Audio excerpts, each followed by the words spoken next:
3절까지만 같이 읽겠습니다. 레위기 1장 4절까지만 같이 읽겠습니다. 23장 1절부터 4절까지만 같이 읽겠습니다. 찾으셨으면 우리 같이 읽겠습니다. 여호와께서 모세에게 말씀하여 이르시되 이스라엘 자손에게 말하여 이르라. 이것이 나의 절기들이니 너희가 성회로 공포할 여호와의 절기들이니라. 엿새 동안 일할 것이요 일곱째 날은 쉴 안식일이니 성회의 날이라. 너희는 아무 일도 하지 말라. 이는 너희가 거저한 각처에서 지킬 여호와의 안식일이니라. 4절입니다. 이것이 너희가 그 정한 때 성회로 공포할 여호와의 절기들이니라. 아멘. 예, 여러 번에 걸쳐서 레위기를 말씀드리고 있습니다. 레위기는 이제 다음 주 아마 안식년과 신년에 대한 설교를 하면은 일단 종료를 하도록 하겠습니다. 너무나 지루하죠. 레위기만 쭉 하다 보니까. 근데 이제 늘 말씀드렸듯이 레위기는 우리가 잘 읽지 않은 책이고 건너뛰는 책이고 잘 모르는 책입니다. 그래서 자꾸만 이제 거부하는 거로 이렇게 멀어지게 되는데, 이것도 하나님의 성경 66권 가운데 하나입니다. 그렇기 때문에 우리가 좀 더 친근히 하고 또 그 속에서 큰 놀라운 은혜를 또 깨닫고 하나님께 또 영광 돌 수 있기를 원합니다. 오늘 23장에는 여러 절기들이 나옵니다. 안식이 나오고요. 또 6월절, 불교절이 나오고요. 초실절이 나오고요. 그 다음에 오순절이 나오고요. 그 다음에 나팔절이 나오고 속죄일이 나오고 또 장막절이, 초막절, 장막절이 이렇게 나오고 있음을 보게 됩니다. 우리는 이런 절기들을 생각하면서 우리가 꼭 우리 안식이 뭐냐, 뭐 오순절이 뭐냐, 뭐 이것을 말씀드리고자 하는 게 아니라 꼭 우리가 생각해야 될 세 가지가 있음을 이렇게 다시 한번 생각해 볼 필요가 있다는 사실입니다. 제일 먼저 우리가 생각할 수 있는 것은 뭐냐면은 이 절기들은 여호와께서 세우신 절기라는 사실입니다. 우리가 좀 있으면 이제 추석이 됩니다. 우리나라도 이제 설날이 있고 추석이 있고 그 다음에 단오날이 있고 한식이 있고 뭐 7월 7석이 있고 그렇습니다. 왜 그것을 지키는지 우리는 모릅니다. 단지 전사따라 삼투리 같은 이야기 쭉 나오죠. 그래가지고 우리는 어떤 그날에 모이고 또 이렇게 제사를 드리고 하는 그런 일들을 이렇게 하게 됩니다. 근데 여호와의 절기들, 23장에 나오는 이 절기들은 여호와 하나님이 명령하신 그 절기들입니다. 그 근원이 하나님이시라는 사실입니다. 아멘. 그렇기 때문에 우리는 여기서 우리 스스로가 내 생각대로, 내 방법대로 그날을 보내고 또 살아가선 결코 안 된다는 사실입니다. 우리 민족들은 설날 때, 추석 때 고향을 찾아가고 부모를 찾아가고 또 제사를 드리고 무덤에서 또 차례를 지냅니다. 근데 유대인들은 이날이 되면 제물을 가지고 여호와 하나님 앞으로 나갔음을 성경은 우리에게 말씀하고 있습니다.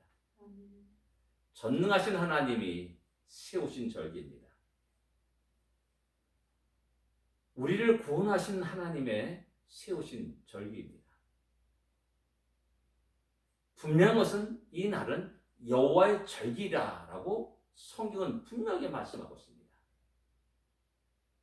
나의 절기가 아닙니다. 어느 인간이 절기가 아닙니다. 그렇기 때문에 어느 인간이 주인이 될 수 없습니다. 우리는 이 절기를, 이런 사실들을, 이런 가장 기본적인 것을 깜빡 잊어버립니다. 그래서 여호와의 절기에 인간이 중심이 됩니다. 어느 인간이 주인공이 될 때도 많이 있습니다. 하나님 영광을 받으시기 대신에 어느 인간이 박수를 받고 영광을 받는 때도 많이 있다는 사실입니다. 이 절기에 하나님은 이렇게 지켜라 하고 자세하게 그 절기를 지키는 방법도 이야기하고 규례로 정하셨습니다. 내 생각과 내 방법이 아니라는 겁니다. 인간의 생각과 철학과 가치관이 개입해서는 결코 안 된다는 사실을 말씀하고 있는 겁니다. 오직 하나님의 영광을 위해서 함께 나가는 우리가 되어야 된다는 사실을 기억해야 됩니다. 우리는 오늘 썬데이입니다. 사람들이 주일, 일요일이라고 말합니다. 근데 우리는 주일이란 말을 합니다. 주일이란 말이 뭡니까? 주님의 날이란 말입니다. 나의 날이 아닙니다. 여기 절기들이 나의 절기가 아닙니다. 여호와 하나님이 세우신 여호와 하나님을 위한 절기들이라는 사실을 기억해야 됩니다. 이 날을 하나님은 성회로 선포할 것을 명령하십니다. 성회로. 모이라는 말입니다. 하나님 모이라고 말씀하십니다. 왜 모이라고 합니까? 야단치려고? 때리려고? 잘못된 죄를 막 지적하려고 모이라고 합니까? 아닙니다. 하나님 우리에게 은혜 베푸시기를 원하십니다. 죽이기 위해서 모이는 것이 아닙니다. 비난하고 정죄하기 위해서 저주를 퍼붓기 위해서 모이라는 것이 아닙니다. 하나님 끝없이 당신의 사랑하는 것들에게 은혜와 평강을 주시기를 원하시고 기쁨을 주시기를 원하고 즐거움을 주시기를 원하고 노래를 주시기를 원하고 춤을 주시기를 원하십니다. 이 성회로 선포하는 말은 다른 말로 표현하면 하나님이 우리를 초대하셨다는 말로도 바꿀 수가 있습니다. 하나님 초대하셨습니다. 그 날에 특정한 날에 하나님 우리를 초대하시는 겁니다. 당신이 사랑하는 백성들을 초대하시는 겁니다. 그건 뭐냐면 이 날에 하나님이 우리를 만나기를 원하시는 겁니다. 이야기하고 싶은 겁니다. 하나님과 교제를 나누고 싶다는 겁니다. 근데 우리 인간은 이런 하나님의 마음을 이해하지 못합니다. 알지 못합니다. 그래서 우리들이 시간 속에서 그 절기를 변질시켰고 왜곡시키기도 했습니다. 여호와의 절기를 우리 것으로 만들었습니다. 그래서 신나게 놀기도 하고 마시기도 하고 즐거운 체력과 즐거움을 위해서 그 시간을 드리기도 하였고 사용했습니다. 마태복음 22장에는 혼인잔치에 대한 비유가 나옵니다. 어떤 임금이 혼인잔치를 베풀고 사람들을 초청합니다. 사람들이 초청했지만은 어떤 사람들은 밭으로 가고 어떤 사람들은 자기 사업차로 가고 이게 떠납니다. 오질 않습니다. 초청에 응하지 않습니다. 아니 감히 임금의 초청을 거부하다니 말이 되는 말입니까? 이런 일이 있을 수 있냐는 겁니다. 천하 만민의 모든 우주 만물의 주인이신 하나님이 초청을 거부할 인간이 어디 있습니까? 피조물이 어디 있습니까? 그것도 기쁨을 주고 즐거움을 주고 복을 주고 은혜를 주기를 원하는 하나님이신데 그냥 자기 길로 가는 겁니다. 누가보다 비슷한 비유가 나옵니다. 내가 밭을 샀으면 나가봐야겠다. 내가 소 5개를 샀으면 테스트로 나가야겠다. 난 장가 들었다. 그래서 당신 초청을 응할 수 없다. 라고 다 거절해버립니다. 이런 잘못과 실수들이 우리의 일상적인 삶 속에 아주 본능적으로 나타나고 있고 습관적으로 나타나고 있는 겁니다. 우리는 하나님 명령과 규례에 대해서 내가 선택권이 있다고 생각합니다. 중심이 나라고 생각하고 주인공이 나라고 생각하는 그런 엄청난 죄악들을 쉽게 범합니다. 그래서 내 마음대로 결정하고 내 상황과 환경에 따라서 그 벼슬을 변질시키고 왜곡시켜 나갑니다. 우리는 분명히 알아야 됩니다. 나의 절기가 아니라 여호와의 절기임을 분명히 알아야 됩니다. 그때 하나님이 성회로 모이라고 하였습니다. 그곳에서 하나님이 큰 잔치를 베푸시고 우리를 기다리고 있음을 기억해야 됩니다. 오늘 이 예배가 바로 그러한 예배가 되기를 원합니다. 두 번째 생각할 수 있는 것은 이 여호와의 절기에 기쁨과 즐거움이 있다는 사실입니다. 안식이 있습니다. 여세 동안 일할 것이요 일곱째는 쉴 안식이라 라고 말씀합니다. 그리고 무기절도 역시 마찬가지로 첫째 날 성회로 모이고 마지막 날도 성회로 모이라 라고 말하면서 그날에 안식하라 라고 말씀합니다. 역시 오순절도 마찬가지고 또 속죄일도 마찬가지고 나팔절도 마찬가지고 장막절도 마찬가지입니다. 아무 일도 하지 말라고 말씀합니다. 쉬라라고 말합니다. 어떤 노동도 하지 말고서 얘기합니다. 우리 믿는 자만 노동하지 않는 거 아니라 노예들도 짐승들도 또 함께 거주하는 이방인들까지도 아무 일도 하지 말라, 노동하지 말라라고 말씀하십니다. 쉼이 있다는 겁니다. 우리는 이 쉼을 무시합니다. 열심히 일합니다. 끝없이 일합니다. 그리고 모든 사회 환경 시스템들이 그렇게 우리를 몰고 가게 합니다. 좀 쉬게 되면, 눕게 되면 게으르다 말합니다. 우리 여보야가 늘 저한테 그렇게 이야기합니다. 쉬면 또 몸이 좀 더 힘들다라고 말하면서 움직여야 된다라고 말합니다. 그래서 열심히 다시 또 움직이게 됩니다. 쉬게 되면 또 불안하게 여기는 사람도 있습니다. 이 정도 되면 일 중독자입니다. 결국 쉼 없이 계속 일함으로 말미암아 우리 몸은 점차 망가지게 됩니다. 유대인들은 하나의 명령에 따라서 이 쉼을 지혜롭게 한 민족이라 할 수 있습니다.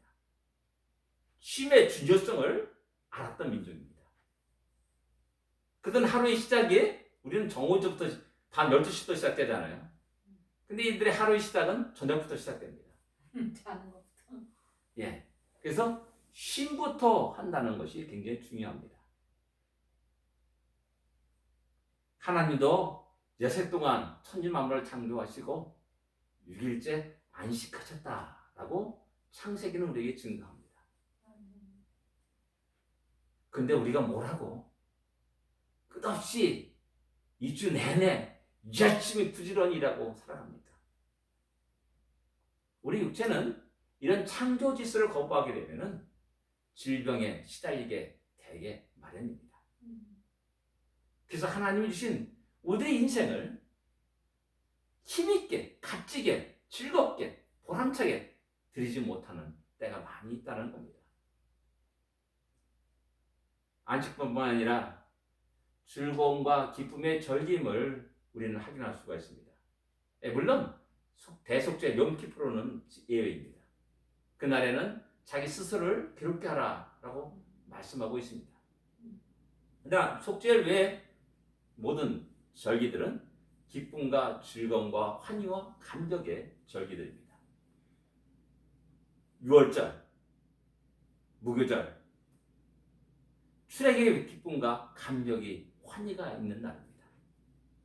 곧 구원의 기쁨과 감격과 환희가 있는 날이라 할 수가 있습니다. 이런 구원의 기쁨과 감격과 환희는 전제될 것이 뭐냐면 내가 그 전에는 어떠한 처지에 있었는가, 어떤 상황에 있었는가를 인식하는 것부터 시작됩니다. 내가 감격을 어떤 낳았다면 이런 환희와 감격과 기쁨은 있을 수 없습니다.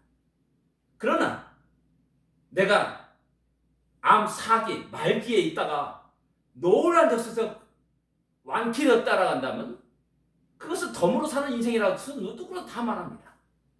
그 기쁨과 즐거움과 감격이 있다는 겁니다. 이들이 유월절 전에는 어떤 상황이었습니까? 애굽의 노예였습니다. 아무것도 가지지 않은 빈털터리, 그리고 내일을 약속할 수 없는 소망 없는 나날을 하루하루 살아가게 됩니다. 그래서 그들은 그 고통 속에서 하나님께 부르짖었고 또 간구했습니다. 그리고 하나님이 그들의 역사 속에 개입하십니다. 그리고 그들을 드디어 애굽에서 건져내서 나가게 하십니다. 이날이 유월절이고 이날이 무교절입니다. 놀라운 기쁨과 감격을 다시 되새기는 겁니다. 아, 우리는 이런 사회였어. 우린 나그네였어. 우린 노예였어. 우린 아무것도 가지지 않았어. 그런데 지금은 모든 걸 가졌어 라고 말하는 겁니다. 자유가 없었던 사람이 자유를 누리고 살아갈 수 있었습니다. 이 놀라운 구원의 기쁨과 감격이 그 6월절과 무교절 그 기간 동안에 있게 되는 겁니다. 우리 모두에게도 이런 기쁨이 날이 있지 않습니까? 구원의 기쁨. 우리 인생에 가장 기뻐하는 것이 무엇입니까? 저는 단언컨대 누구에게도 말합니다. 내가 세례를 받았던 5월 13일을 겪고 있지 않습니다. 그때 나에게 쏟아졌던 그 놀라운 기쁨과 감정을 이루 말할 수 없습니다. 지금도 생생히 기억합니다. 우리 모두에게는 이러한 6월절의 기쁨이 있어야 되는 겁니다. 감격이 있어야 되는 겁니다. 오순절은 또 어떤 날입니까? 이 오순절날은 시내산에서 하나님의 강림을 기념한 날입니다.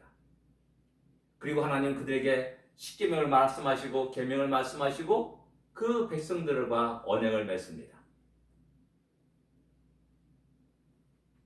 놀란 영광의 순간입니다. 이 장면이 출애굽기 24장 4절부터 11절까지 잘 기록되어 있습니다. 하나님과 언약 체결을 의식을 마친 후에 모세와 아론과 나답과 아비후와 이스라엘 장로 70인이 하나님 앞에 올라갑니다. 그리고 그들이 이스라엘 하나님을 보니까 그 발 아래는 천국을 편뜻하고 하늘같이 맑았더라 라고 말하고 있습니다. 그리고 그들이 하나님을 뵙고 먹고 마셨더라 라고 기록하고 있습니다. 너무나 영광스러운 장면입니다. 이보다 더 큰 기쁨과 감격의 시간이 어디 있겠습니까? 바로 그런 상황을 다시 되새기는 겁니다. 그리고 그날을 기뻐하는 겁니다. 아멘. 나팔절은 새해를 알리는 날입니다. 나팔을 불어서 새로운 시간이, 새로운 시대가, 새로운 새해가 도래했음을 모든 자들에게 알립니다. 그 새해 모든 이들이 기뻐하고 소망 가운데 그 새로운 날을 맞이합니다. 외치는 날입니다. 소리치는 날입니다. 그 새해 인상 푹 찌르고 우울하게 앉아있는 사람이 과연 어디 있겠습니까? 뭐 뉴욕이라든지 새해 모습 보면은 TV에 쫙 나오지 않습니까? 난리 발광이 치지 않습니까? 뭐 우리나라 종로바닥에 보시각종 주위에 그 수많은 인파가 모여가지고 땡땡땡땡 하는 그 제 종소리 들으려고 수많은 젊은이들이 다 모여가지고 난리 치지 않습니까? 그래서 이 나팔절은 기쁨의 날이요 환희와 감격의 날인 겁니다. 장막절은 또 어떻습니까? 속죄의 모든 백성들의 죄를 사하신 하나님이. 그리고 나서 즐거움과 기쁨의 시간을 갖게 됩니다. 새로운 출발하게 되죠. 하나님의 백성들이 초막에 거하면서 지난 광야 생활을 돌아봅니다. 하나님이 이까지 인도하셨구나. 하나님 우리들의 모든 피를 채우시고 공급하셨구나. 하나님이 지키심과 보호하심을 아버지 또한 고백하고 또 이야기 나눕니다. 그 놀라운 은혜를 기뻐하는 날입니다. 감사한 날입니다. 우리가 어떻게 광야를 살아왔지? 어떻게 이곳까지 올 수 있었지? 우리 힘으로 도저히 할 수 없는데, 우리가 걸을 수 없는 광야였는데 모든 것이 다 하나님이 역사 속에서 이루어졌다는 사실을 갖다가 그 초막에 앉아가지고 가족들이 함께 그 이야기를 나누면서 이야기하는 겁니다. 어찌 기뻐하지 않을 수 있겠습니까? 즐거울 수밖에 없습니다. 감사할 수밖에 없다는 사실입니다. 이런 기쁨, 영적인 이런 기쁨만 있는 것이 아닙니다. 추설절도 있고 오순절도 그렇고 장막절도 다 추수와 관계 있습니다. 6월절 무교절 그때에는 보리 이삭 첫 단을 하나님께 드립니다. 그리고 오순절 때는 미래 소재를 드립니다. 그리고 장막절 때는 우리가 달랐지 모든 과실들을 다 따고 난 다음에 저장하고 나서 드리는 절기입니다. 풍성함이 있고 풍요로움이 있습니다. 그 수확의 기쁨이 있는 겁니다. 수 때문에 장송곡 부르는 사람이 하나도 없지 않습니까? 즐겁고 기쁜 노래를 부르면서 흥얼거리면서 그 날을 기뻐하고 감사합니다. 아멘. 하나님 우리에게 때마다 봄과 여름과 가을 때 이런 즐거움을 기쁨을 허락하셨고 주셨다는 사실입니다. 아멘. 그런데 우리 인간이 어땠습니까? 내 힘으로 그것을 이룬다고 생각합니다.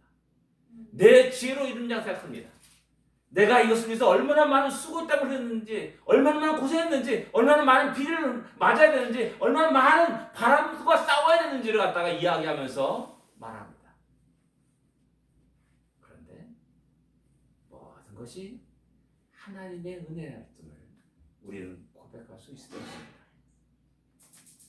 우리의 돌아간 인생을 한번 돌아보십시오. 무엇이 보입니까? 과연 우리 자신의 힘으로 살았다고 장담하면서 난 이렇게 살았어 라고 장담할 수 있는 사람이 있습니까? 우리의 지혜로 살았다고 장담할 수 있는 사람이 있겠냐라는 겁니다. 돌아볼 때마다 우리의 과거의 모든 흔적을 볼 때마다 아픔이 있었고 고통이 있었고 쓰러짐이 있었고 좌절하고 낙심이 있었고 두려움과 공포가 있었습니다. 근데 어떻게 내가 이곳에 설 수 있었을까? 그 속에서 하나님이 우리를 지키시고 보호하시고 인도하시고 공급하신 건 놀라운 일들을 발견할 수 있어야 됩니다. 그 속에서 우리는 기뻐할 수 있고 감사할 수 있고 출구할 수 있고 춤을 출 수 있고 노래 부를 수 있고 함께 온전히 영광을 돌리게 됩니다. 세 번째 우리가 생각할 수 있는 것은 특별히 이 절기 가운데 초실절입니다. 초실절. 9절부터 14절까지 초실절에 대한 말씀이 쭉 기록되고 있습니다. 곡물을 거둘 때 첫 이삭 한 단을 여호와 앞에 기쁘게 받으시도록 흔들어서 안식일 이튿날 드리라 라고 말씀하고 있습니다. 안식일 이튿날 드리라 말씀합니다. 여기서 이제 문제가 되는 게 뭐냐면 이 안식일 이튿날이 정확히 어떤 날인지를 우리는 알 수가 없습니다. 무교절 첫날도 안식일로 지켰습니다. 그리고 무교절 마지막 날도 성회로 모이고 또 안식일로 지켰습니다. 그리고 또한 그 사이에 일주일 사이에 반드시 우리가 알고 있는 안식일 토요일이 하나가 꼭 있게 되는 겁니다. 그럼 과연 어떤 날을 여기서 말하는 것이냐는 겁니다. 주석을 찾아보니까는 어떤 사람은 앞에 안식일, 성의 마지막 날 안식일 이렇게 다 막 각각 말하더라고요. 어떤 사람은 또 토요일 안식일을 주장하는 사람도 있습니다. 근데 유대인들 또 쭉 찾아봤어요. 한 10년 정도를 갖다 오순절이 어떤가 쭉 찾아봤어요. 그게 다 달라요, 오순절이. 다르다는 말은 뭐냐면은 첫날 아니면 마지막 날 지켰다는 겁니다. 그날이 지키게 되면은 오순절이 항상 해마다 다른 날인 거죠. 되는 거죠. 월요일 될 수 있고, 화요일 될 수 있고, 금요일 될 수 있고, 토요일 될 수 있고, 주일날 될 수 있고 그러는 겁니다.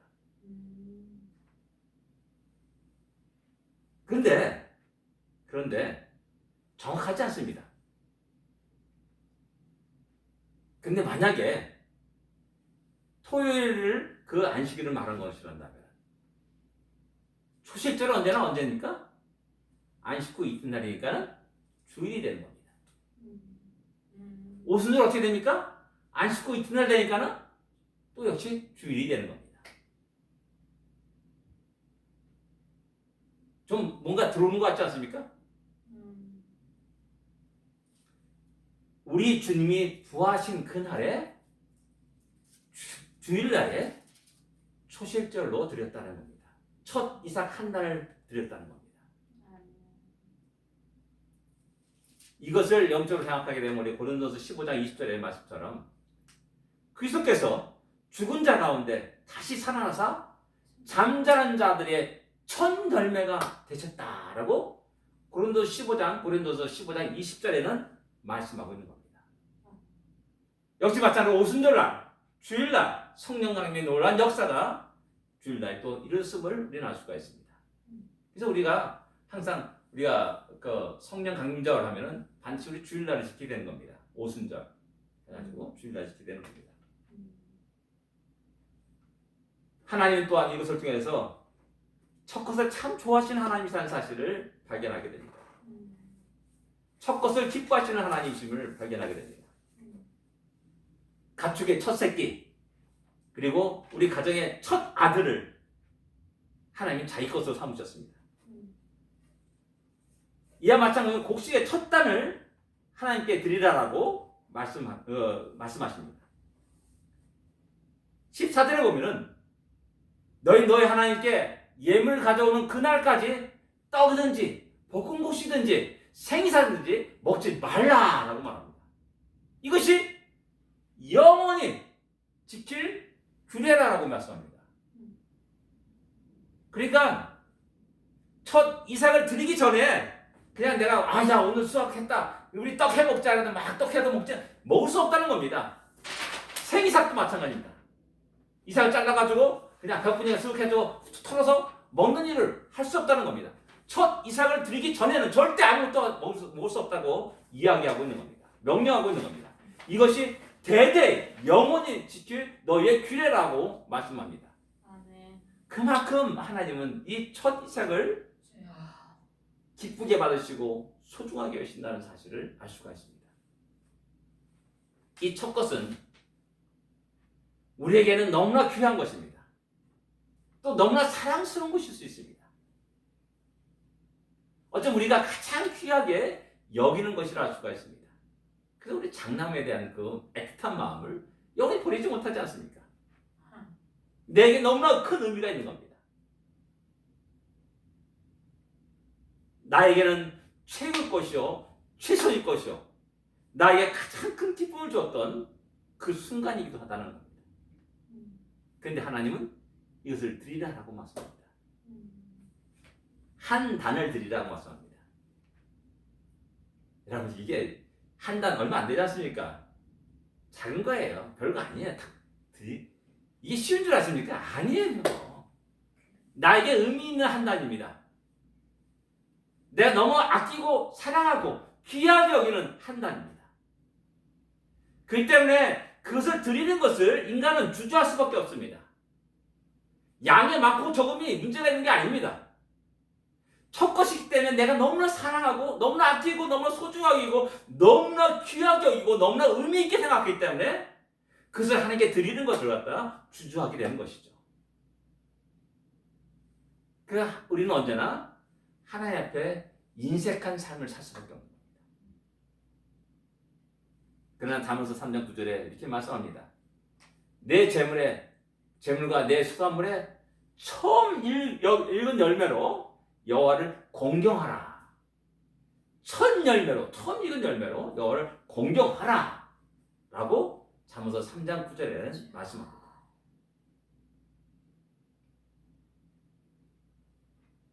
우리 자녀들을 모아놓고 야 너 그거 갖고 놓은 거 장난감 나한테 좀 줄래? 자녀들이 줍니까? 안 주죠. 왜? 자녀들은 너무나 그걸 사랑하기 때문에 안 줍니다. 뗄 수가 안 줍니다.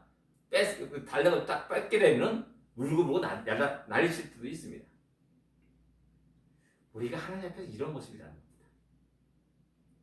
하나님 저 한 달을 너가 생각하는 가장 귀한 것, 너가 아끼는 것, 너가 의미 있다고 생각하는 것, 너가 사랑하는 것, 그 한 달을 나에게 다오라고 말씀하는데 우린 드리지 못하고 주저하고 때를 쓰기도 하고 그렇습니다.